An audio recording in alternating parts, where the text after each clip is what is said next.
농업계 이슈를 깊이 있게 전하는 수요기획 시간입니다. 지난달 전북 고창군에서 농작업 인부들을 태운 미니버스가 논으로 추락해 사상자가 여럿 발생하는 안타까운 사고가 있었는데요. 이 사고 외에도 매년 농번기마다 농촌에서는 교통사고가 끊이질 않고 있습니다.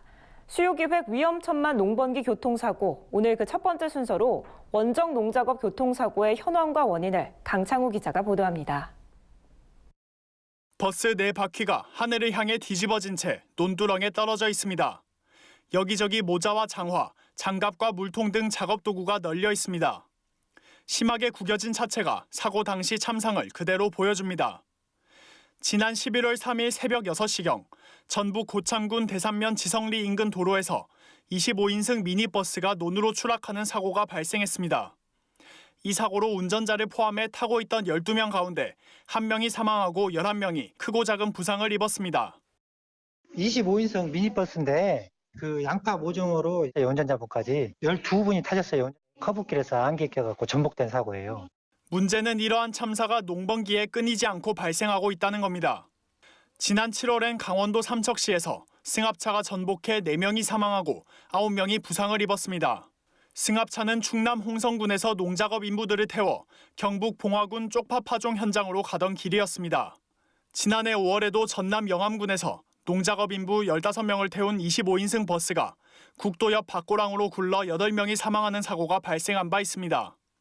이 같은 사고가 되풀이되는 근본적인 이유로는 농촌의 인력난을 꼽을 수 있습니다. 젊은 인력들이 농촌을 꺼려 고령의 인부와 외국인 근로자가 먼 곳까지 찾아가 일손을 거들고 있는 게 농촌 현실이기 때문입니다. 농업의 특성상 지역별로 파종 시기와 수확 시기가 비슷해 인력을 필요로 하는 시기가 겹치게 됩니다. 농번기에는 인력을 구하기 위해 멀리 떨어진 지역에서 인부들을 데려오는 일이 빈번할 수밖에 없는 겁니다. 때문에 원정 농작업 수송 차량들은 주로 새벽과 야간에 이동합니다. 폭이 좁고 급커브가 많은 농촌 도로를 시야가 확보되지 않은 시간대에 이용하다 보니 그만큼 사고가 발생할 위험이 높습니다. 게다가 안전벨트를 매지 않거나 적정 인원 이상 탑승하는 경우도 적지 않아 사고 발생 시 큰 피해를 야기하고 있습니다.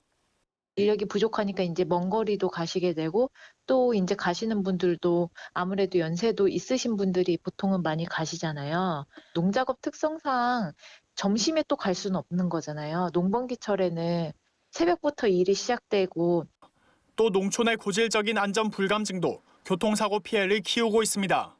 농번기마다 관행처럼 행해지는 트럭 적재함 탑승이 대표적인 사례입니다.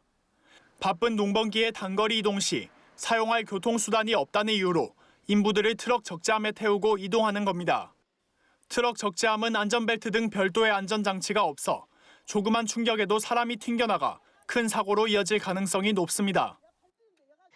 잠깐 타는 거니까 잠깐 뒤에 타도 괜찮다 이렇게 생각하시는 부분들이 어떻게 보면 가장 문제로 될 수 있거든요. 인력난에 안전 불감증까지 더해지며 농번기 교통사고로 인한 농촌 지역 피해가 날이 갈수록 심각해지고 있습니다. 이 같은 사고가 되풀이되지 않기 위한 특단의 조치가 필요해 보입니다. MBS 뉴스 강창호입니다.